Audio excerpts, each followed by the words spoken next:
comment c'est fait? Ben, c'est Critique ici, non d'autre pour une nouvelle vidéo sur Quiet Place. Réalisé par John Krasinski qui a joué dans ce film, 13 heures. Il a pas réalisé, mais il a joué là-dedans, donc accueillez-le. Que j'ai pas vu. Et il y a Emily Blunt aussi, donc sa blonde dans la vraie vie, et dans le film aussi. Et il y a les deux jeunes que j'ai déjà vus dans des films, mais je pourrais pas... Il y a le petit gars que vous voyez dans la bande-annonce a joué dans Wonder, merveilleux. Et la grande fille, je me souviens plus, mais je l'ai déjà vue à quelque part. Donc l'histoire, dans le fond, ça raconte en 2020, dans le fond, il y a une genre d'apocalypse. Puis les survivants, qu'est-ce qu'il faut pas faire? C'est parler. Parce que s'ils parlent ou font un bruit, il va y avoir des espèces de choses qu'elles autres sont très sensibles au son, et ben, ils vont vous attaquer. Tout simplement. Donc le concept est ça. Donc, moi, mes attentes pour ce film-là, j'en avais quand même des pas mal. Quand j'ai vu la première bande-annonce, je me suis dit, oh, c'est pas mal un film sympa, un petit film stressant, horreur à l'Alien et tout. Et il y a eu la deuxième bande qui est sortie qui m'a bam la tête. Et vraiment, là, j'ai vraiment été content de cette bande-là. J'ai vraiment été servi. Ça avait l'air carrément bon, carrément stressant. Et le film, je vous jure, gagne 96% sur Rotten Tomatoes, qui est autant coté que Jaws et Alien. Donc ça, c'est deux grands classiques de l'horreur que moi j'ai vus. Que Alien et Jaws sont des excellents films. Alien, très bon film stressant. Un film que à la fin du film, ton cœur, il fond. C'est pas des films qui font peur, Jaws et Alien. C'est juste stressant à mourir. Il y a pas de... Dans Alien, il y a des sauts. Dans Jaws, c'est plus stressant, mais c'est pas vraiment horrifique. Donc c'est ça. C'est comme un peu la catégorie un peu... c'est pas suspense, mais stressant. La catégorie là. C'est comme un peu rendre un peu là-dedans. Donc c'est ça. Donc sans plus tarder, je vais déjà vous laisser avec la bande-annonce.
Donc, qu'est-ce que j'en ai pensé de A Quiet Place?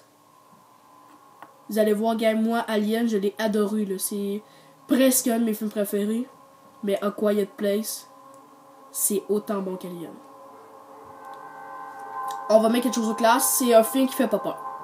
Je vous avertis, c'est pas quelque chose que genre, vous allez faire des cauchemars pendant la nuit. Mais je vous garantis, ça fait des sauts. Et je vous garantis que c'est stressant. C'est stressant. Et c'est stressant.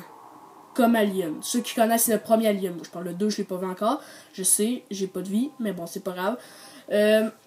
Donc vraiment, c'est vraiment stressant. Les monstres sont vraiment bien faits. Et je tiens à préciser que c'est John Krasinski qui réalise ce film. Et oh, désolé pour le langage, putain, qui devrait refaire un film comme ça. Parce que, wow, vraiment, là, A Quiet Place, là, un extraordinaire film.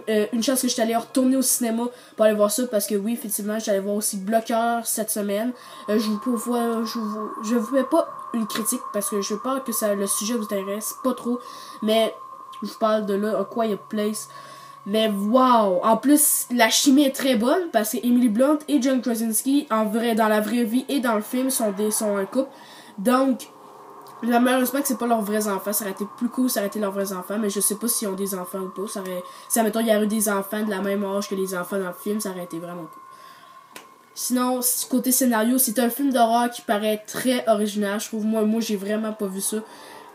Puis c'est vraiment un très bon film stressant. Mon cœur a fondu et on s'attache au personnage très vite. T'es comme quand ils sont en situation dans le fond, avec de la peur, genre, dans le fond, une situation stressante, mais t'es avec eux. Pour vrai, t'es vraiment avec eux, t'as peur tout le long du film. Tu sais qu'il va se passer quelque chose, t'es comme sous le feu de ton siège, puis tu mets ton popcorn devant toi, t'es genre, oh, je sais qu'il va se passer un truc. Donc vraiment, j'ai pas d'autre chose à dire beaucoup, c'est une mini critique, je trouve.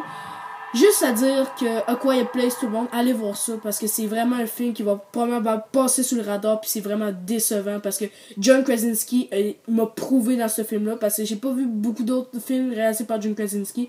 Il me prouve en tant qu'acteur et réalisateur qu'il peut faire quelque chose de grand. Même John Krasinski, vraiment, je vous jure, il fait une performance dans le film, là. Wow. Je vous spoil aucunement, mais à la fin, là, wow. À la fin, la situation choc, je vous dis rien. Vraiment, là, Quiet Place, c'est un excellent film à voir. Je vous jure, c'est un très bon film horrifique. Même si moi, je ne vais pas me faire des cauchemars à vie. Je vous avertis, j'ai été stressée tout le long du film. C'est ce que j'ai à dire sur ce film. Donc j'espère que vous allez voir Quiet Place parce que ça vaut la peine en titi. Et je suis d'accord rarement pour public et critique parce que 96% c'est ce qui mérite. C'est un film à voir qui va pas même passer sur radar. C'est très malheureux. Vraiment, c'est très malheureux parce que c'est un film qui mérite. Puis il y a un grand potentiel.